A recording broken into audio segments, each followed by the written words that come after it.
Nearly 25% of waters caught by Europe's fishing fleet is from outside EU waters. This fishing has an impact on the environment and local communities in developing countries. Some West African fishermen have traveled to Brussels to complain to the European Union about the situation. VOA's Carolyn has more.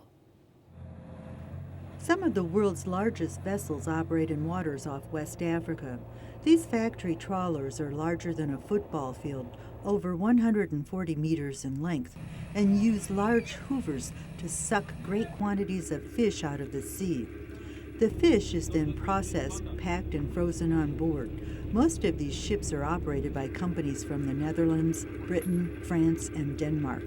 The EU catches about 1.2 million tons of fish per year outside its waters, almost 1/4 of its total catch.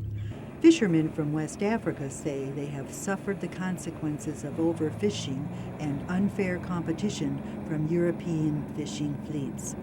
Amith Wade, a fisherman from Senegal, says there are too many ships.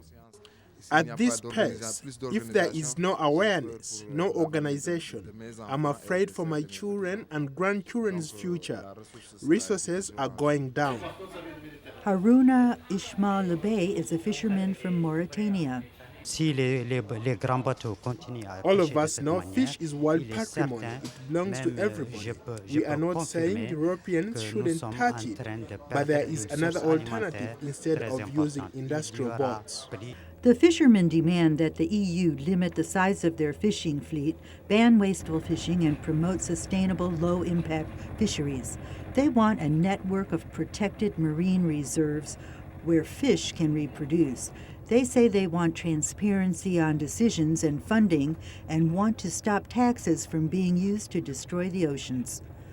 The West African fishermen traveled to Brussels recently as part of a Greenpeace campaign to protest the environmental and human impact of overfishing by EU fleets in developing countries. They met with EU Fisheries Commissioner Maria Damanaki, who promises to crack down on European countries that breach EU fisheries and conservation laws. We are going to have a reform about our policy. And in the framework of this reform, the European vessels will be subject of the same rules when they fish at our waters or when they fish there in Europe. The oceans campaigner at Greenpeace in Senegal, Prudence Nano Wanko, presented a summary of African fishing to the EU, and Haruna Ismail Lebe made his case. We ask you to ask for fewer licenses to reduce the pressure, reduce the number of boats which have access to our resources in order to give our fishermen a chance to produce and to live. Greenpeace EU Oceans Policy Director Saskia Rickards. We've just met with the Fisheries Commissioner of the European Union, and she has acknowledged the problem, but she's not offered the right solution. We must cut fleet size. That's a difficult task, but without that, we will have no fish in the future. The EU will meet with West African ministers on May 13th. The agenda will focus on EU common fisheries policy reform that will change the way fish are caught and traded. The negotiations will determine how much fish can be caught, by whom, where, and how.